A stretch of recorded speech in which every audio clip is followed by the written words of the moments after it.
She couldn't wait to see her fiancé. She was staring at Maxwell's picture on her laptop screen when a flight attendant walked up to her, diverting her attention momentarily from the screen. "Don't be offended, ma. Do you know that man?" she said, pointing to Maxwell's picture on Funke's screen. "Yeah, that is my man. That is my fiancé," Funke said with a big smile on her face.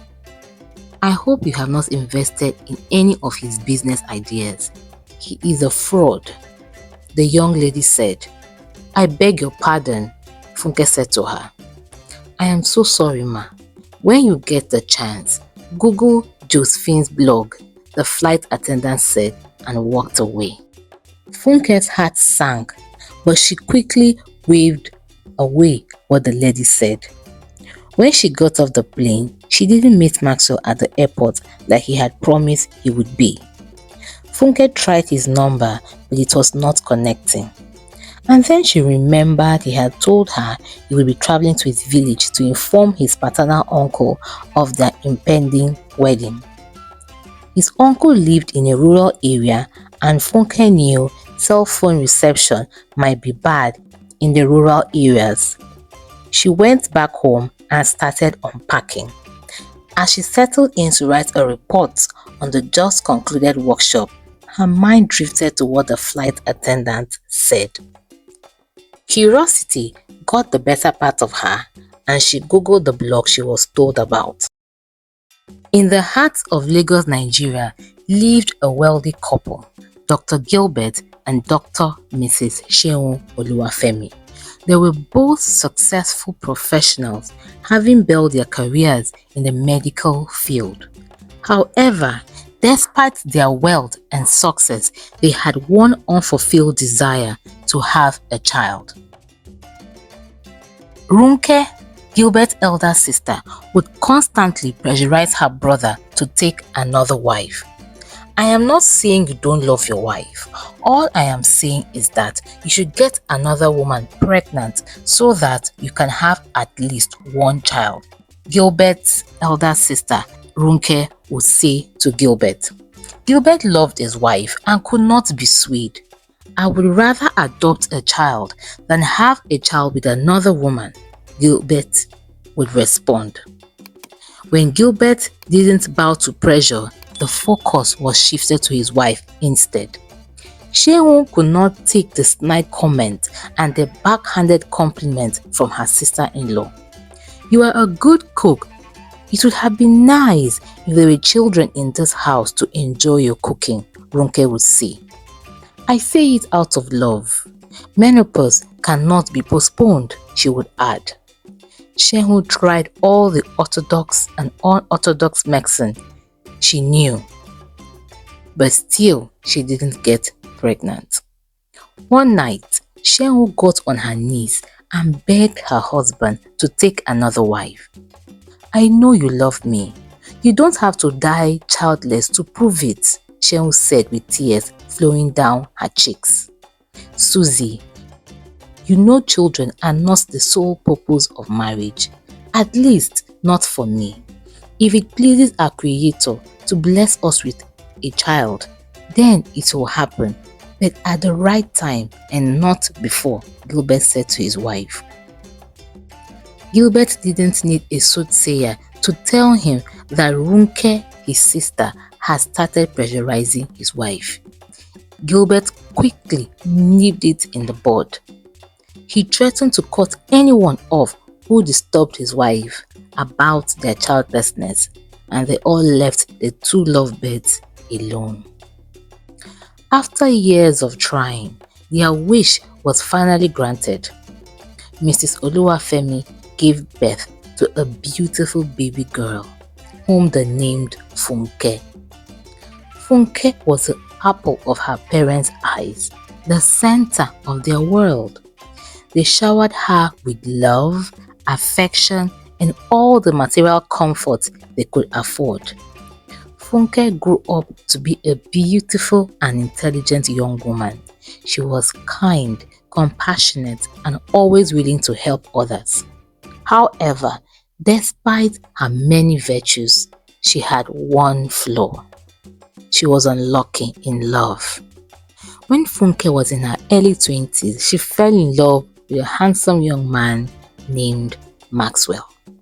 Maxwell was charming, witty, and everything Funke had ever dreamed of in a man, except for a little hitch.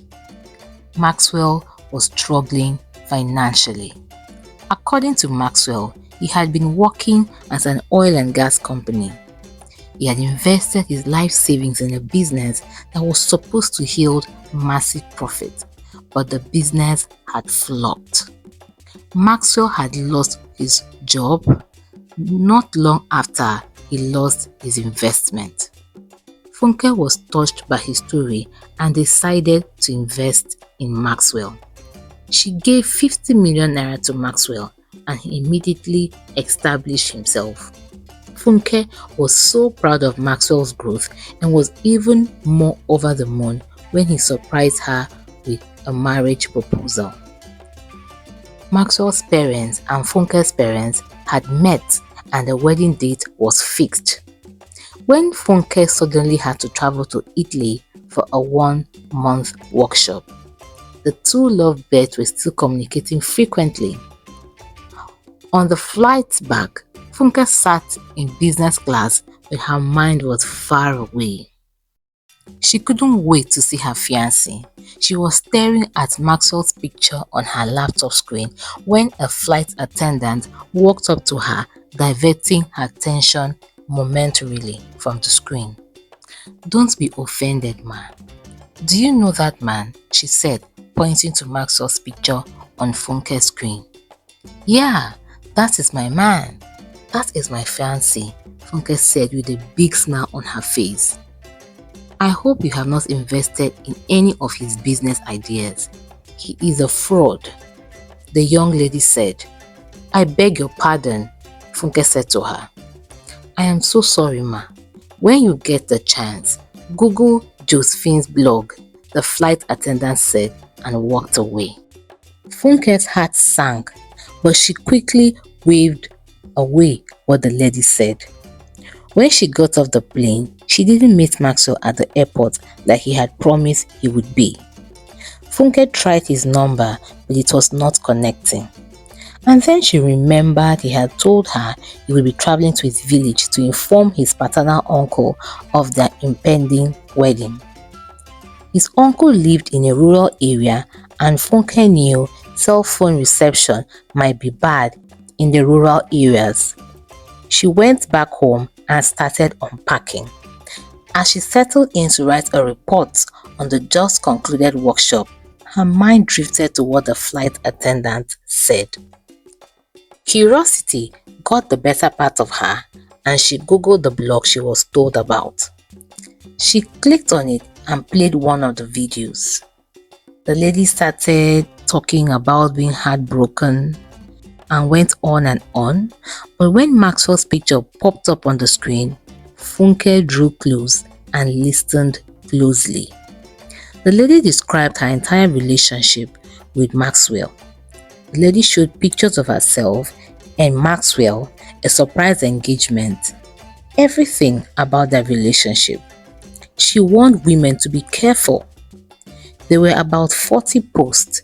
Each of them provided more details and pictures of her relationship with Maxwell.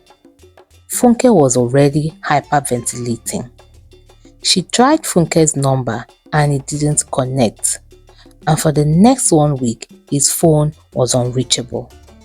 Funke's parents tried to apprehend Maxwell, but it was as though Maxwell had vanished. The people he had presented as his parents were nowhere to be found. Even his house was now empty. Funke was heartbroken, but after months of grieving, Funke moved on with her life. She decided to focus on her career and her friends and put love on the back burner for the time being. Several years later, Funke had moved to America. Her mother had insisted she needed a change of environment, but life always has a funny way of bringing things up. Funke met a man named Ahmed. Ahmed was a kind, caring, and hardworking man. He was also very handsome, and Funke was immediately attracted to him. Ahmed and Funke dated for a while and eventually fell in love. To be sure Ahmed wasn't a scam, Funke made sure she did her due diligence to the best of her ability, of course. Ahmed was indeed real. He was an architect and everything he said checked out. Ahmed unfortunately had a little baggage. His elder brother was a soldier and had died in active service, leaving behind his wife Rita and their two sons, Ibrahim and Sani. Ahmed was the sole provider to his late brother's family, and he told Funke upfront that there were a package deal. It was either Funke accepted him with his baggage or she walked away.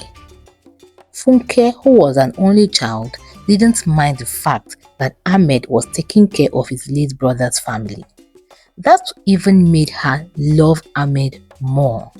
She also took responsibility for Ahmed's late brother's family. Funke and Ahmed got married after 3 years of dating, and 3 years later, she had 2 daughters for him. Everything was going well in Funke's life. Funke would send money to Ahmed's people religiously, especially her husband's brother's widow and her sons. One day, Ahmed told Funke that his father had passed. The whole family had to visit Nigeria for the burial of her father-in-law. Funke made sure she bought gifts for everyone. She spent lavishly for her father-in-law's burial. She wanted her father-in-law to have a beautiful, befitting burial. One day, Ahmed's cousin came over to the house and told Funke of a very interesting movie that was showing at the cinema. Funke decided to take Ahmed's brother to go watch the movie. The movie was very interesting, and after the movie, she took him out for a little lunch. Kunle thanked Funke for joining him to watch the movie. He also thanked her sincerely for sending money for his kidney transplant. Funke was touched by the boy's gratitude. Sis, don't be offended by what you're about to hear. I can no longer join in the deceit. You saved my life by sending money for my transplant. You're a good woman, Kunle said. Funke was taken aback.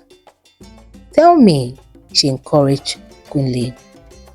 Tell me what the problem is, Funke said.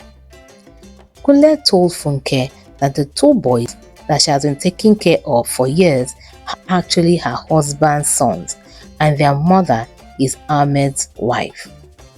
Kunle went ahead to show Funke pictures and videos of Ahmed's wedding to Miriam, the birthday celebration of their 2 sons. Funke didn't want to believe her eyes. It couldn't be, she thought to herself. Funke held her chest in shock. When she got home, Funke met her husband sitting at the garden having a snack with Miriam, the supposed widow. Everything finally made sense. Funke wondered why she had been so blind for so long. The both greeted her as she came in. Funke went straight to her room and wept out her eyes. She couldn't believe her husband's people had all lied to her for so long. They had all pretended that Miriam was Ahmed's elder brother's wife. Meanwhile, she was actually Ahmed's wife. For days, Funke observed Ahmed, and it was glaring that she had been living in a fantasy world. Ahmed regularly went out with Miriam alone in the guise of going to shop for the family. Funke felt like a fool.